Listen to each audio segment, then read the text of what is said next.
নিজেদের উদ্যোগে আম, কাঁঠাল, পেয়ারা সহ অন্যান্য গাছের চারা বানিয়ে শুক্রবার তা বন দফতরের হাতে তুলে দিলেন কালচিনি ব্লকের বুন ইংলিশ স্কুলের পড়ুয়ারা। জঙ্গলে যাতে খাবারের অভাব না হয় এবং হাতি, বানরের মতো বন্যপ্রাণী যাতে খাবারের লোভে লোকালয়ে না আসে, সেই লক্ষ্যেই স্কুল কর্তৃপক্ষের নির্দেশেই ফলের চারা গাছ তৈরির ভাবনা পড়ুয়াদের। এদিন বন দফতরের কর্মীদের উপস্থিতিতে বক্সা ব্যাঘ্র প্রকল্পের জঙ্গলে বেশ কিছু চারা গাছ নিজেরাই রোপণ করেন পড়ুয়ারা।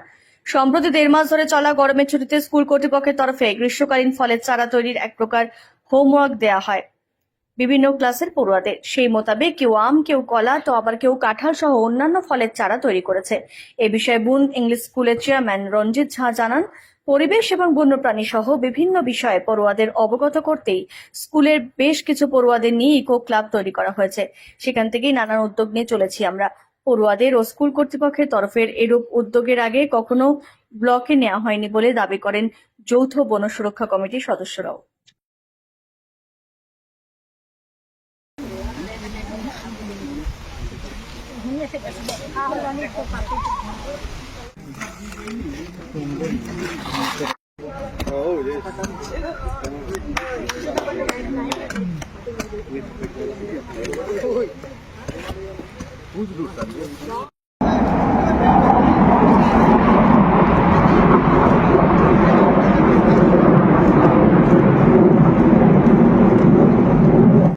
আমাদের স্কুলে ইকো ক্লাব আছে, যেটা থ্রু ইকো ক্লাব আছে, এটার মধ্যে এনভায়রনমেন্টের জন্য অ্যাওয়ারনেস প্রোগ্রামটা আমরা সবসময় করে থাকি।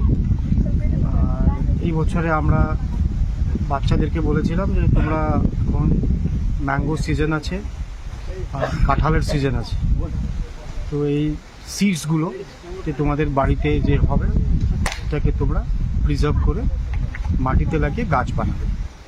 তো ওরা সেইভাবে তৈরি করে ইভিন প্যারাও গাছ আছে, এইসব করে করে ওরা near about more than 1000 sapling বানিয়ে বাচ্চারা, আমাদের স্কুলের বাচ্চারা জমা করেছে।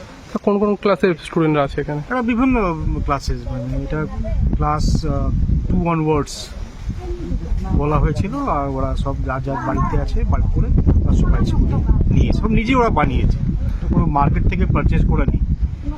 আর তারপরে আমাদের ফরেস্ট ম্যাডাম আছেন পানা রেঞ্জের, ওনাকে রিকোয়েস্ট করলাম আমি যে এই গাছগুলো আছে ম্যাডাম, আপনি ফরেস্টের ভিতরে এটাকে লাগিয়ে দেন, তো এটা খুবই ভালো হবে যে ফরেস্ট অ্যানিমালস এটাকে ইউজ করতে পারে, ইন ফিউচার যেন বড়ো হয়ে যাবে আর গাছের যে ইকোসিস্টেমটা যে আছে সেটা রেস্টোর হওয়ার সুযোগটা বেড়ে যাবে। মানে যেটা এখন দেখা যাচ্ছে হাতি লোকালয়ে চলে আসে, অন্যান্য বন্যপ্রাণী, কি মনে হচ্ছে একটু কমবে যদি এই গাছগুলো? নিশ্চয়ই, যদি আমরা ফরেস্টের ভিতরে ওদের ফুডস যদি আমরা প্রোভাইড করি নিশ্চয়ই অনেক বেরিয়ারটা কমে যাবে। ফ্রুটস আছে, জ্যাক ফ্রুটস তো ওরা খুবই পছন্দ করে, তারপরে কেলা, বানানা আছে, গোয়াভা। আমাদের স্কুলে কয়েকটা আম গাছ আর গোয়াভা আছে। যখন স্কুল ছুটি হয়ে যায় তারপরে এত পাখি আসে, টিয়া পাখি বা অন্য পাখিরা আসে, ওরা খেয়ে চলে যায়। তো আমার মনে হয় জঙ্গলে যদি ফলের গাছগুলো বেশি বেশি করে ভিতরে থাকে তার নিশ্চয়ই আমাদের অনেকগুলো সমস্যা এটা সলভ হবে।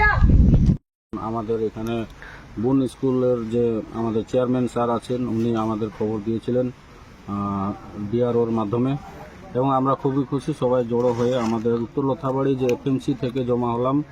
আর ওনাদের যে চেষ্টা আমরা দেখছি, বাচ্চারা নতুন নতুন বাচ্চারা এত সুন্দর নিজেরা চারা বানায়, নিজেরা গাড়তেছে, এতে খুবই খুশি। আমরা মনে করি এরকম যদি চলতে থাকে বা এরকমই আরও স্কুল যদি সবাইকে প্রোৎসাহিত করে, তাহলে আশা করি আগেকার দিনে আমাদের যে এনভায়রনমেন্ট আছে সেটা একটু রক্ষা পাবে বা আমরা একটু শান্তিতে থাকতে পাবো, এটা মনে হয়। এর আগে কি এরকম উদ্যোগ হয়েছিল এখানে, দেখেছিলেন?